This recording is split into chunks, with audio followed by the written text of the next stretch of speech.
Hello, Professor Bright here. Welcome back to the Sunless Sea, where 10 seconds ago we just got some extra fragments in Terror. So that's lovely. But, yes, well, we also have a few matters to plan for. You see, I've decided that we're going to go to Nook, obviously, because we have the wine, we have a bunch of secrets. In fact, we just got another secret thanks to those fragments. So, obviously, we're going to try to recruit Bartuk. The issue we're going to have is what to do about Anthe and Rosina. Well, I definitely want to give her the letter this episode, because she's almost stable, she's almost okay, and I want to just complete Lorenzo's quest because, I mean, the guy's dying, so, you know. It would be nice if before he died, his wife got his letter. And yes, I know it probably won't advance without that, but still, you know. When am I going to give the letter to her if I don't do it now? Besides that, we also have the matter of the Judgment's Egg that we need to find, and that one is going to be a wee bit difficult.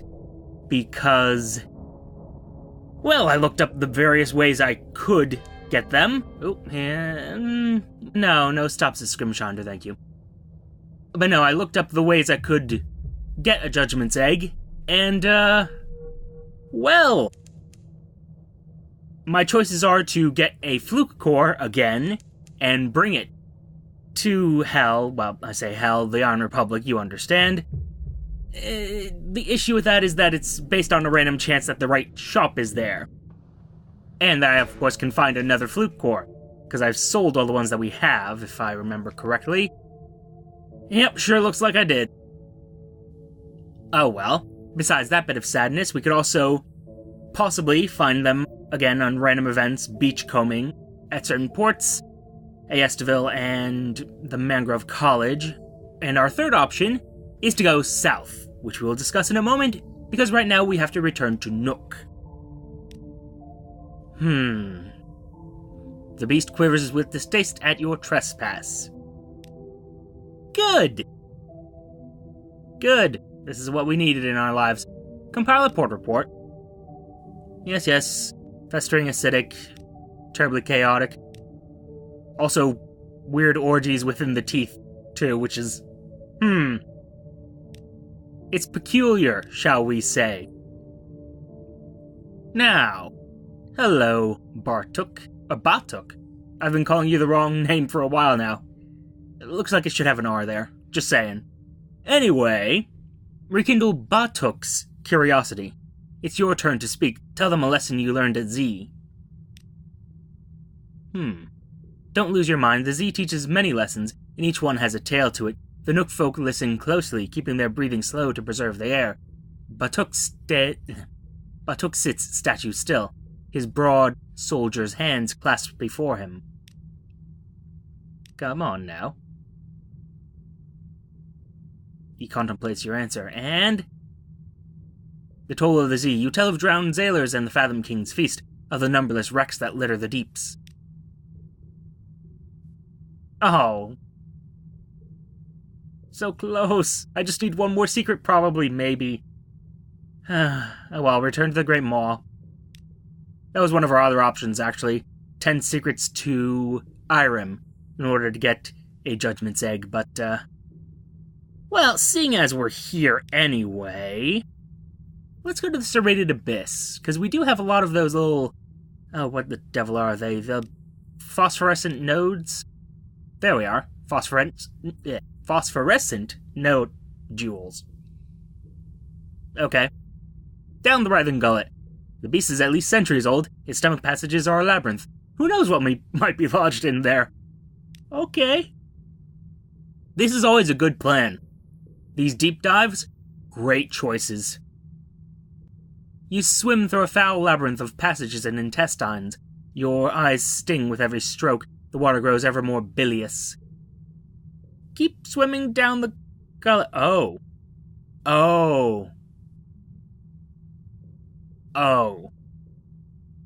Well, I don't have any wounds yet, so let's go for this. Keep swimming down into the gullet. Anything could have found its way down here, or anyone. Wait, that's gonna cost 2 each time? Okay. Down, down, festering bubbles burst against your skin. Every kick and stroke is a struggle. Keep swimming. Oh, actually. Looks like a Kane vessel caught upside down. 37% chance of success, but I'm intrigued. A painful adventure. The ship is pinned only loosely to the Great Teeth. As you are exploring its shifts, it doesn't fall far or very quickly, but it's enough to dislodge a Kaganian captain's chest of drawers and send it crashing slowly into you. It takes long, painful minutes to free your crushed leg. Let's keep swimming. These are good choices I'm making.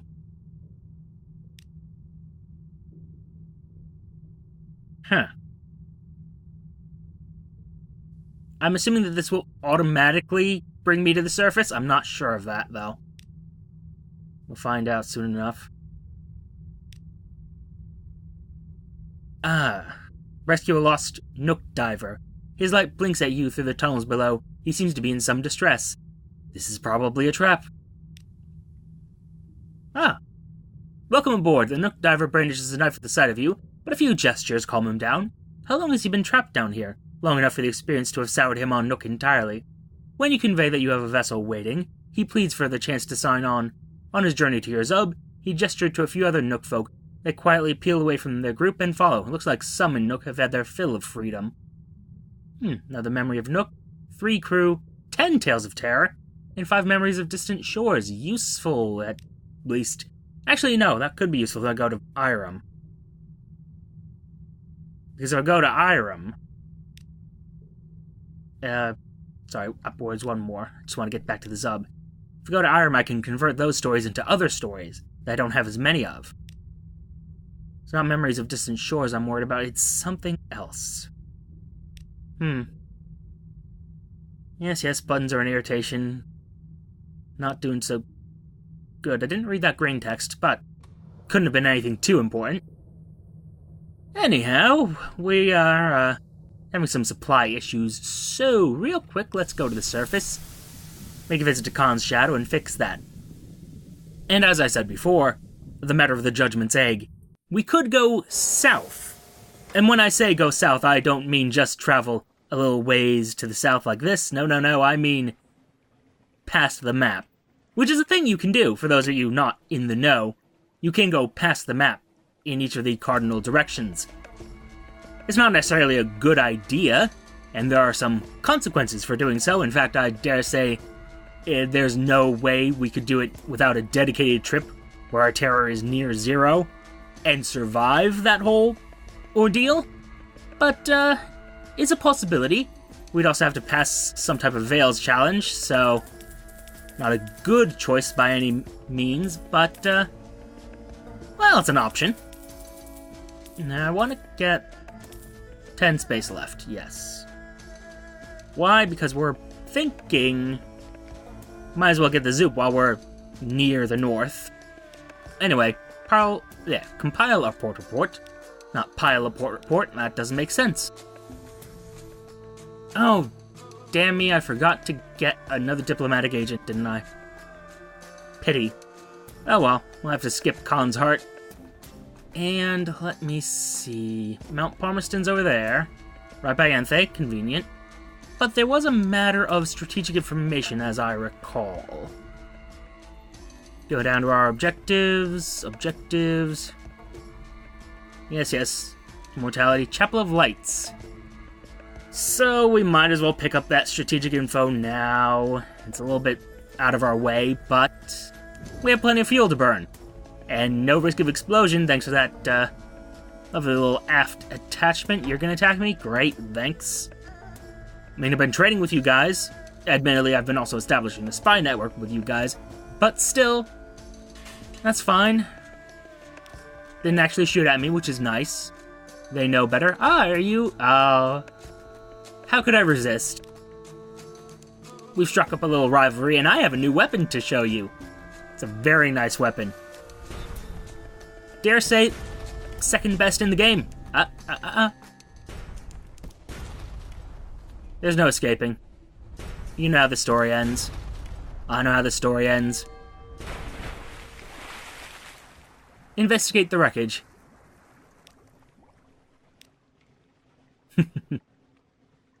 Once again, you are the victor. Once again, the familiar dance. Words are no longer needed. The pirate poet bows her head, acknowledges your victory. Next time, though, a slight smile adds, do not expect her to go so easy on you. Of course, of course. Like Cole, but more so. Ugh. Dearie me. Chapel lights a little bit. There we go. And while we're here, might as well go to Irem and convert some stories. Possibly buy some secrets. I'd have to remember the cost. I think it's 1,000 echoes each, which is kinda a little steep, but I could afford it. I could afford it, in theory. Again, it's not a good choice, but it's a choice I could make. Oh, actually, I could buy well, no, that'd be 10,000 echoes, and that would be just not a good idea. Not a good idea at all. You know what, while we're here, we might as well eat of the chapel's bounty. A smiling priest unlocks the door of the storehouse for you. Here, he says, eat, but take nothing away with you. Rich and red. They have shark steaks plucked from the sea, thin slices of cavern tuna, translucent and delicate as paper, little crimson cakes flavored with cinnamon and coated with poppy seeds, tomatoes impossibly ripe and sweet so far from the surface. Gorge yourself, leave with the juices dripping from your chin. And the information we were sent for, please. The smiling priest is your contact. Speak to him. He beckons you closer. I know nothing of the movements of fleets or cargoes or armies, he tells you, but your admiralty will learn the names of those who came here, and what they did. Let me whisper it in your ear. Joyful. I think I'll keep that as strategic information in order to tempt a certain spy. But, gather ourselves some intelligence here. No, well... You know what, why not? Attend a service at the chapel. The great bell tolls. The few and ragged faithfully gather for St. Arthur's lessons. Bring your offerings. Echoes in the chapel. Oh yes, the priest says, smiling.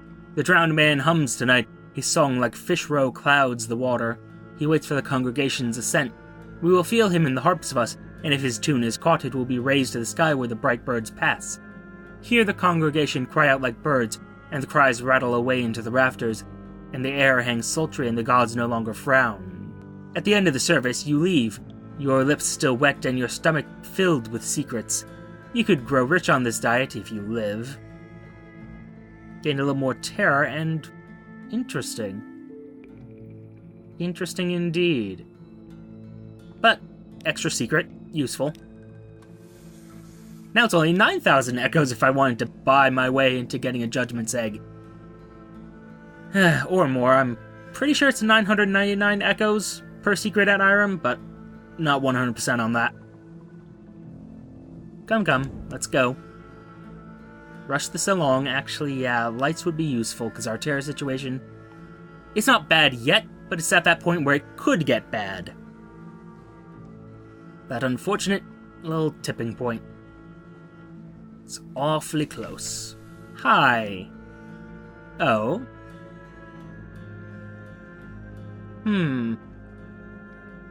That actually would be a good trade. Well, first things first. Cure an obsession not yet acquired. The Cladriere will notice a riddlefisher in danger of developing an unhealthy obsession. Preventative medicine. The air will cut out something that is not there yet. She will come away with a sample jar of pickling brine.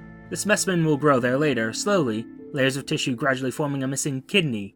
The riddlefisher, cured in advance, will suffer no ill effects, except occasional lassitude and lack of purpose. Compile our port report. And you know what? We will sacrifice a lamentable relic. I could make them into something, I believe, at, our home, but 2 moves in the Great Game, I'd rather lose those instead of the strategic information if a spy should come. You will break the ice on a wide pool. You will toss the relic in. When the waves settle, you will see falling snow and black bark.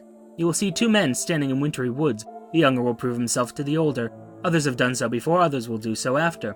The vision will change. The old man will sip coffee on a sunlit street. He will write an order. He will send a pawn below to London. Now the matter of shops, which is really the more important thing. Ah, you tempt me, sir, you tempt me, but I believe there's a cheaper place to buy that. The fragments I do still need, just in case.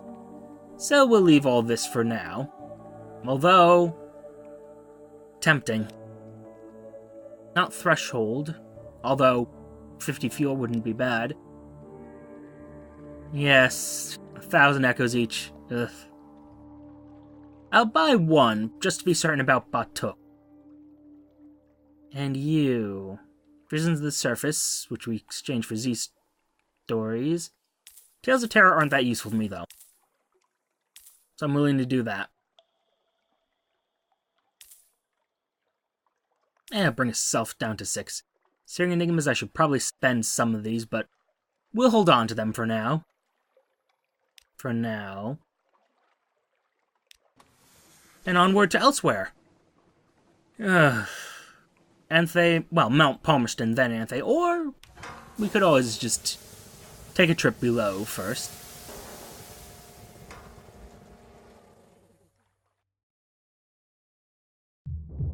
I don't know, recently we haven't been spending as much time down below as I would like. This is, after all, the Zubmariner Expansion. That's kind of the point of this whole thing. So, you know, should spend some more time down below. And we could still go full power, so hey, why not?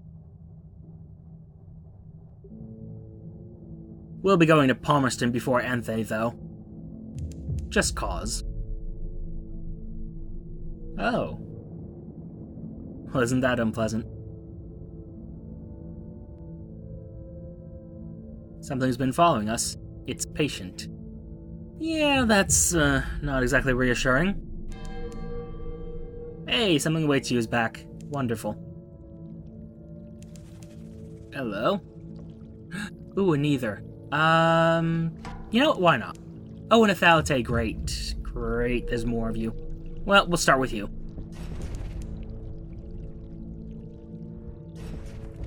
Oh, you're gonna cause some trouble, aren't you? Fortunately, your friend's dead. We'll come back for you, Thalate. First things first, though.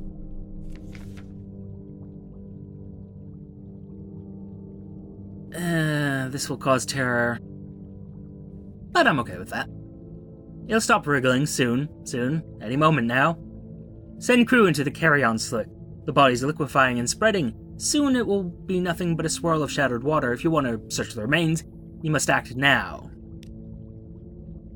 The bends. Of course, there's no way you could actually hear the shouts. Not through the airlock, the hull, the yards of water. Never mind the crew who swore that they could hear every shriek and whimper of the divers you sent out into the corpse water.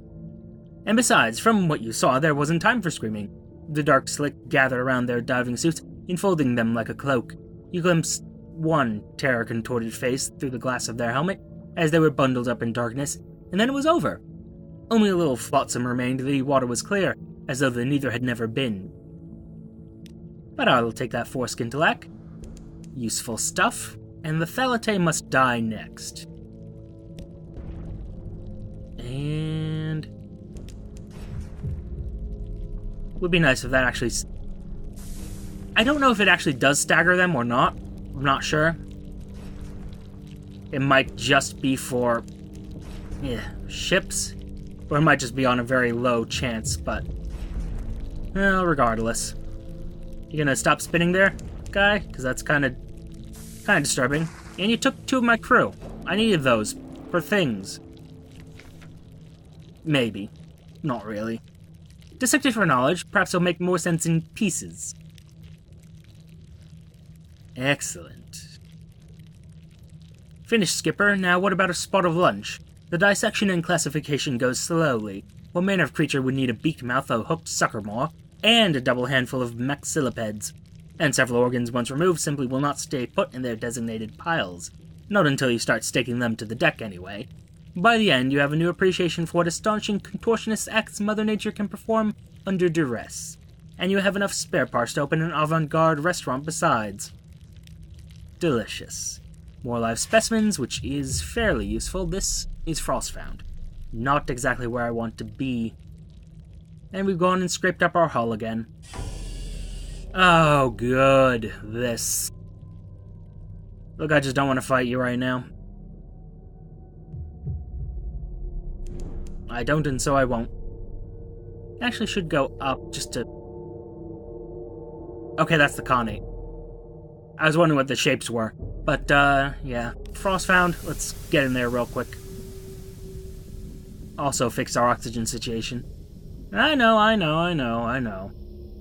Trust me, I know. Also, by the way, what did you see in the dreams? Cool. Take a few extra fragments, why not? Oh, sure, now you guys are scared. Tea with the squatters. Gets rid of some terror, makes things better. And now, straight to Mount Palmerston, I think. I think it's time we made that trip. Yes, I know burning fuel like this is inefficient, but, well, there's matters of time and patience, you know. The fact that I don't have any patience for any of this. Plus, there's no real risk to us, so why not? Willing to be a little inefficient. And come on. You're not that far away now, unless I'm much mistaken.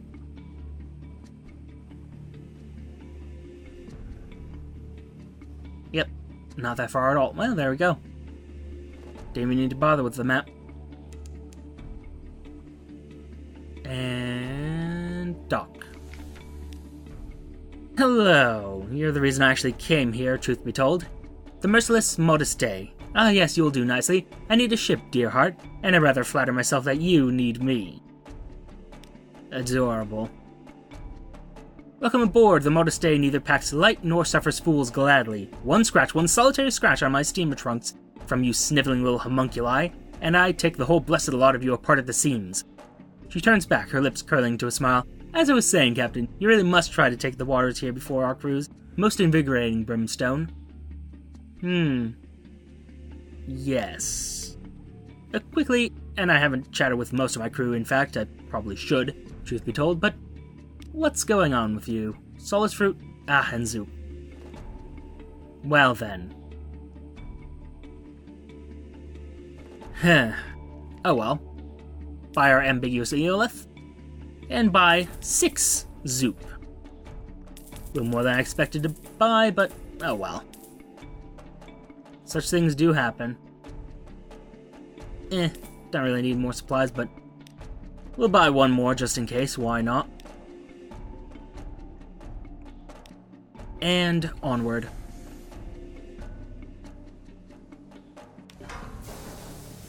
Oh, that's right, we haven't chatted with the charming Deviless in a long time.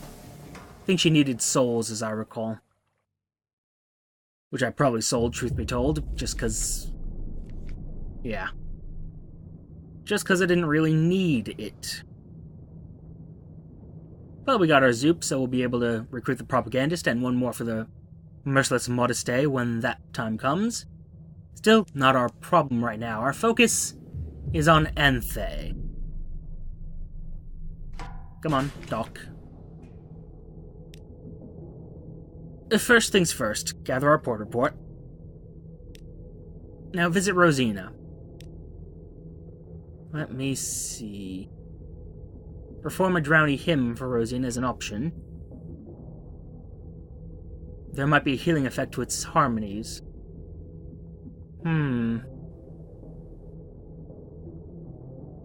This is a bit chancy.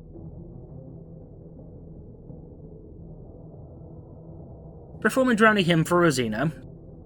First things first. Unmovingly alien. The song and all it celebrates is alien to Rosina. She cannot understand it well enough to be moved by it. The confusion and apathy are a tonic to her animescence. Her skin cools and she looks significantly healthier than she did before. Yes, she's showing signs of improvement. So I guess we'll do this. Present a love letter to Rosina. A wisp of steam curls from her neck at the mention of the author's name. This must be done delicately.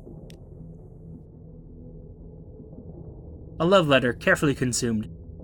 Rosina will not deny the letter, but at your warning she takes every precaution. Her nurses prepare fresh ice for the tub, one sings a somber hymn, another transcribes the letter onto separate pages, each sentence to be administered as the burning lady's disposition allows her to receive them. Rosina reads slowly. She looks in your direction, her expression is fierce, as though you were talking in church. You step away into the other room until she is ready for you to return. Already you've seen enough. The page in her hand curls languorously from the heat. A conclusion or a new beginning, you say? Can I ask about her? Well, I can ask her to rejoin the 7 against Nida. Probably won't just yet, but let's see.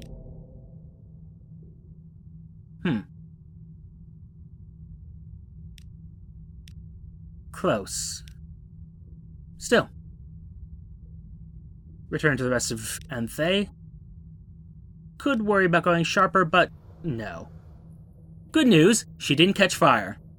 So I'm gonna go and give that news to our friend Lorenzo and the incomparable Aurelian. I do worry, though, that the moth is gonna emerge and, well, that certain parties will do certain bad things. Hello? Back to work. Stop wasting my time with that nonsense.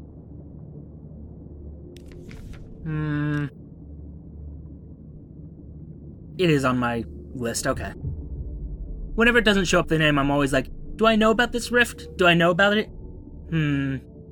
Debate. Think. The Undercrow. And recount Rosina's response to the almost dead man. What did she say? Eagerness is unbecoming on a bulbous cadaver. Tell him quickly. Giddy is an almost dead schoolboy. His wheezing turns to laughter. Even the Aurelian shares his smile. For a moment, the damp cave has the warmth of home. Oh. Observe a private moment. A hushed conversation between the incomparable Aurelian and his aging master. A moment demanding reverence and privacy, or at least discreet eavesdropping.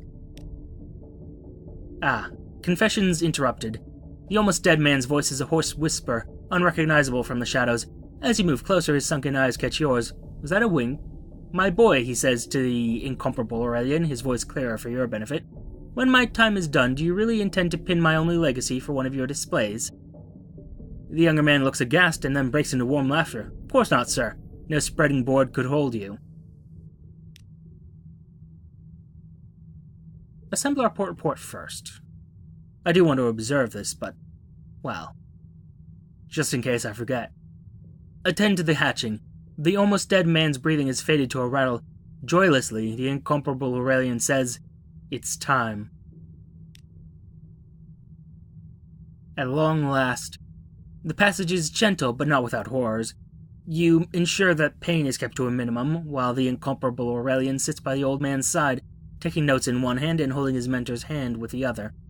There's almost no thrashing, and once everything is still, and the translucent wings quiver in the cave's smoke, the notebook is filled. Lorenzo's face is serene and empty. Feathered antennae brush across it. Multifaceted eyes regard you with curiosity. Wordlessly, the incomparable Aurelian hands you a small velvet bag as payment, then returns to meticulously reproducing every scale of the most moth's wings in a new notebook.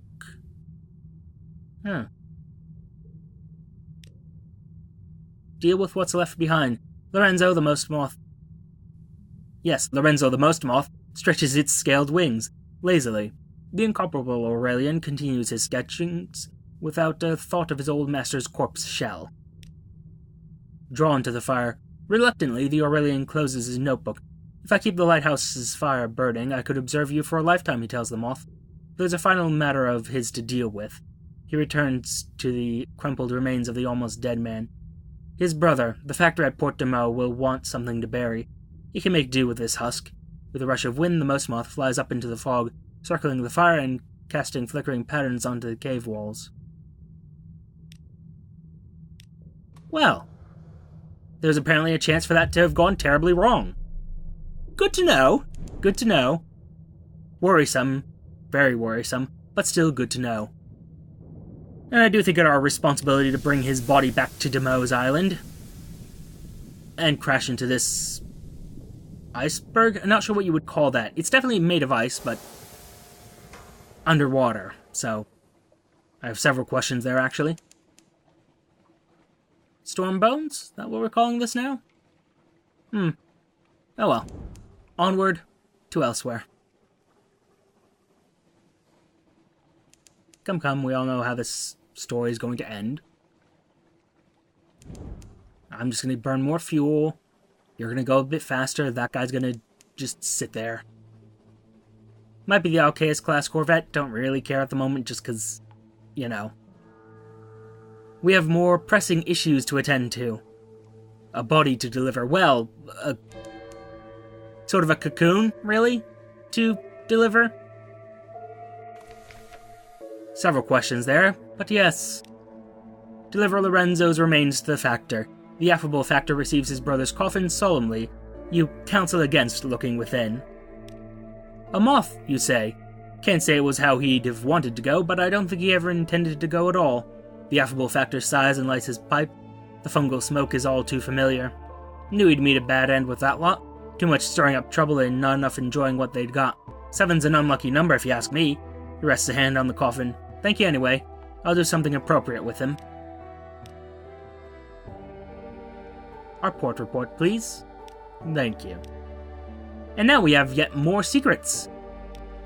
Question is, do I accumulate them, or do I... I believe we spend them on Batuk. Next episode, a quick... Well, you know what, while we're here, a quick stop at London. Just so we can go into next episode fresh and ready to go. I'm not sure, though. Part of me says, spend all the echoes on secrets back at Irem, and then get the Judgment's Egg and go from there. Another part of me is saying that's a stupid idea, because it's a huge waste of secrets. Well, not secrets, echoes. And secrets, technically, because we could just kill a Colossal Fluke, a Lorn Fluke, rather, get a Colossal Fluke core, and then just, you know, not spend 10 secrets. I'm sorry, what? Oh. Hunters keep in darkness, a hump of dark rock swathed in mist. Like 100 other Untersee Isles, a grand house rises on the rock, a silhouette empty of lights. The uncut grass on the lawns bends, rises, bends again in the breeze. You smell damp stone and faintly blood. Go up to the house, crunch across the gravel up to the door. The brass of the door knocker is tarnished. The paint is beginning to peel in the salt sea air. No one answers, but the door is unlocked. Words in darkness. The hall is dark, the parlor too. There are signs of disturbance here and there, a smashed cup, an overturned piano stool, scratches on the walls. You bend to pick up a page of paper and hold it to the light. It's an unfinished poem. You think the handwriting may be Phoebe's. The absent moon, the gnawing hunger in the heart. The well, the sea, a great many crossings out. There are sounds from downstairs, from the kitchen. You push open the door cautiously. Something clings to the ceiling, something turns yellow eyes to you and hisses. Oh. The thing in the kitchen. The yellow-eyed maid clings to the ceiling like a lizard, fierce and wiry in her ragged uniform. She hisses furiously. When you advance a step, she scurries away to the far end of the room, still on the ceiling, weeping. Coax her down. Whoever and whatever she is, she's suffering. Oh. What do maids eat? The diet of domestic servants is a mystery to you. Dear me. The diet of domestic servants is a mystery to you. Of traumatized, ceiling-clinging maids who may not even be human, still less so. You offer her milk, bread, wine, ship's biscuit. She shakes her head and cries like a wounded fox. Ah, but we can try again. Wonderful! I guess? Down she comes. You try to question her. Those poor sailors she spits, you realize that in all the time you spent at Hunter's Keep, she's never spoken. The poor sailors, I didn't come here for this. Damn them to the well. She's finished the meat. She returns to the ceiling in a single inhuman bound.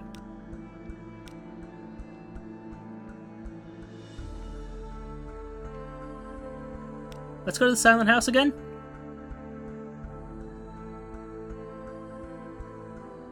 Search the house, discover whatever you can about what happened here, or try to catch the yellow-eyed maid.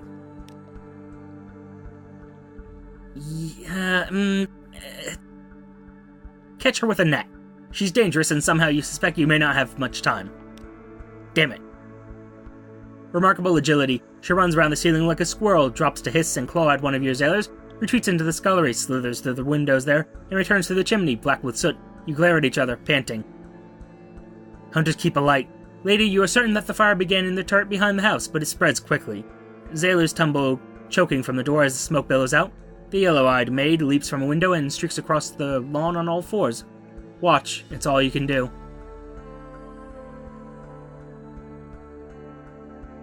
The death of Hunter's Keep. Flames lick about the gables. The spine of the house breaks with a roar as the roof falls in. Sparks fly up towards the false stars so far above. The death of the house takes hours, but is total. Only a cindered shell remains. I couldn't save them. Pick over the ruins of the great house. Fungus and cavern vines are already reclaiming the masonry. A presence in the ruins. No one has come to reclaim Hunter's Keep despite its proximity to London. Here's one, a porcelain heart, untouched by flames. The place has an eerie reputation. One of your sailors cocks an ear. You look questioning. I thought, she says, for a moment, I thought I heard a woman singing. Looking on the ruins, has anything changed? Wind, weeds, water, tumbled stones, the garden unwinding gently into disorder. Week on week, nothing more. Well. Oh well. I tried to capture the maid this time. Didn't quite work. Didn't have enough irons, apparently, and, well, the three sisters are dead. So, that's a problem. For them, not for me, really. Still would have liked to have saved one of them if I could have. And I know that that's one of the options. But, ah well. It's all fine, it's all good. Hi, where do you want me to go next? I just want to know. Port Cecil, not the best of choices, friend, but... dearie, dear me. Alright, so I'm going to turn in everything that we have here.